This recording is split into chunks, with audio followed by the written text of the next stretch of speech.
Welcome to The Explainer. Today, we are diving headfirst into a massive, century-long rivalry between two foundational titans of entertainment, the Walt Disney Company and Warner Brothers. This is an epic story packed with incredible gambles, mind-blowing technological revolutions, and two completely opposing philosophies on what audiences actually want to see. So, let's kick things off with a bit of a mystery. Picture this. It's 2023, and both of these massive studios turn exactly 100 years old. But here's the weird part. While Disney threw this massive year-long global party, Warner Brothers' centenary, it just sort of passed by, almost completely unnoticed by the general public. Why is that? I mean, Disney literally rolled out the red carpet. They launched an exhaustive Eras merchandise line, threw spectacular events at their theme parks all over the world, and even released a beautiful short film bringing all their classic characters together. Warner Brothers, though, it was basically crickets, and that's despite having a legendary, iconic catalog with masterpieces like Casablanca. As one editorial perfectly nailed it, people might respect Warner Brothers, but they fundamentally love Disney. And you know, that deep-seated cultural love translates directly into cold, hard cash. The sheer scale of Disney today is honestly hard to wrap your head around. But let's put it into perspective. $88.9 billion. That is what the Walt Disney Company reported in total earnings during its centenary year alone. They aren't just a studio anymore, they're an absolute institution. Moving on to origins and rival philosophies. To really understand this massive gap in their cultural standing today, we have to rewind the clock back to their shared origins in the 1920s. We're going to look at how they started from absolutely nothing and built these sprawling empires on completely opposite creative philosophies. It all kicks off in 1923. It's like a giant puzzle coming together. In April, Warner Brothers officially incorporates. Then, over the summer, this revolutionary synchronized audio system called phonofilm debuts, which totally changes the potential of cinema forever. And just a few months later, on October 16th, the Disney Brothers studio is founded. What's truly incredible here is the absolute grit behind the Warner Brothers origin story. Led by the oldest brother, Harry, who was a Polish immigrant, the family literally started out in an Ohio shoe repair shop back in 1896. By 1903, they packed up, moved to Pennsylvania, rented exactly 91 chairs from a local undertaker, and opened a tiny motion picture theater. That grassroots underdog hustle, that completely defined their early DNA. Over on the flip side, Walt Disney's path was just as rocky. The guy's very first venture, the Laugh-O-Gram Studio, went completely bankrupt.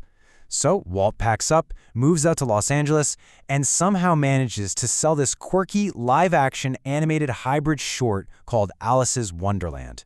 With that one small victory under his belt, he teamed up with his brother Roy, founded a brand new studio, and laid the first brick of the Disney empire.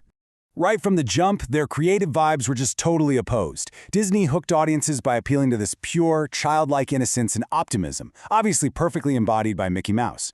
Warner Brothers, on the other hand, they won the massive animation wars of the 40s and 50s by going totally rogue. Characters like Bugs Bunny were edgy, rebellious, and leaned hard into dark humor. They were basically the undisputed bad boys of the cartoon world. Which brings us to the race for innovation. You see, this intense clash of styles wasn't just about who could draw the funniest cartoon.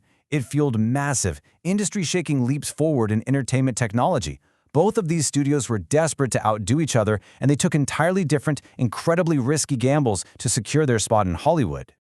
Fascinatingly, if we dig into the 1935 archives from the Museum of Modern Art, we see that Harry Warner took what was arguably the biggest gamble in film history. At the time, the rest of the silent film industry was completely ignoring synchronized sound devices. They thought it was a gimmick. But Harry saw the massive potential in canned musical accompaniments, and he pushed his company to experiment when everyone else was looking the other way. They just relentlessly pushed this technology. By 1925, they locked down the exclusive use of Western Electric's sound system. The very next year, they dropped Don Juan with a fully synchronized orchestral score. And then, the absolute triumph, October 1927, The Jazz Singer. Al Jolson famously speaks and sings on screen, and literally overnight, Warner Brothers killed the silent film era. Just incredible. The impact was absolutely seismic. Will H. Hayes summed it up beautifully in those MoMA archives. He noted that thanks to these leaps in technology, this crude little device that just simulated motion had rapidly evolved into a great, living modern art form. something that, in his words, could not be embalmed in marble or static on a canvas, but had to be experienced through motion and sound. Now, what was Disney doing during all this? Well, they were taking a totally different kind of risk. Instead of chasing the mechanics of sound or live action, Disney put their heads down and relentlessly perfected the actual art of animation. They poured vast resources, time, and manpower into these incredibly ambitious, long-term animated features. And they did this over decades, often putting the entire company at immense financial risk. And it definitely wasn't always smooth sailing for the House of Mouse.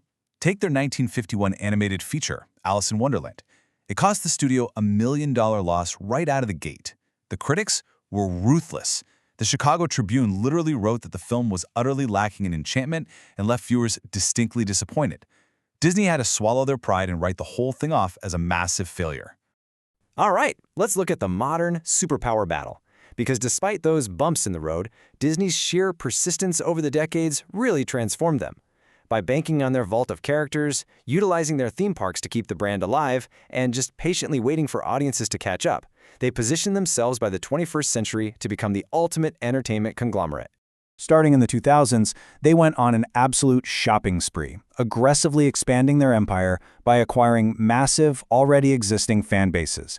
They bought Pixar in 2006, Marvel in 2009, Lucasfilm in 2012, and 21st Century Fox in 2019. Essentially, they went out and bought the childhoods of multiple generations. But hey, Warner Brothers wasn't just sitting around on the sidelines. Championing DC Comics, they had actually birthed the modern superhero film way back in 1978 with Christopher Reeve's Superman, and decades later, they completely set the gold standard for the genre with Christopher Nolan's dark, gritty, critically acclaimed masterpiece, The Dark Knight. And that brings us to the box office showdown we all recognize today. Marvel spent years carefully building a wildly successful, interconnected universe based on bright, optimistic heroes. Warner Brothers, trying to stand out, stumbled a bit. They tried to apply that dark, avant-garde Looney Tunes edge to naturally optimistic characters like Superman. Audiences kind of rejected that grim, joyless take, and the DC Extended Universe really struggled to keep pace. Meanwhile, Disney's modern blockbuster formula, it became basically bulletproof. Remember that 1951 Alice in Wonderland flop we talked about? Well, in 2010, they released Tim Burton's live-action remake of it. Despite getting poor critical reviews, it opened to $116.1 million, with a staggering $80 million coming purely from premium 3D viewings. Disney had cracked the code. They were manufacturing massive, critic-proof cultural events. So here's the current landscape. Today, Disney operates as this totally untouchable cultural institution. Audiences have this deep, ingrained, nostalgic love for the brand itself. Warner Brothers, on the other hand, despite sitting on an absolute goldmine of legendary films and iconic characters, continues to struggle to leverage its catalog into that same unified, universally beloved brand identity. Looking back at a century of rivalry, it's just wild, isn't it? From poor brothers renting a few dozen chairs and Walt sketching silent cartoons, all the way to pioneering synchronized sound and fighting multi-billion-dollar superhero box office battles. It forces us to step back and look at the bigger picture. Which leaves us with one massive, fascinating question. As technology completely shifts beneath our feet again, with AI and entirely new digital frontiers, what kind of magic, or what kind of roguery, will these two titans need to capture our imaginations for the next century? Thanks so much for joining me on this explainer, and I will see you next time.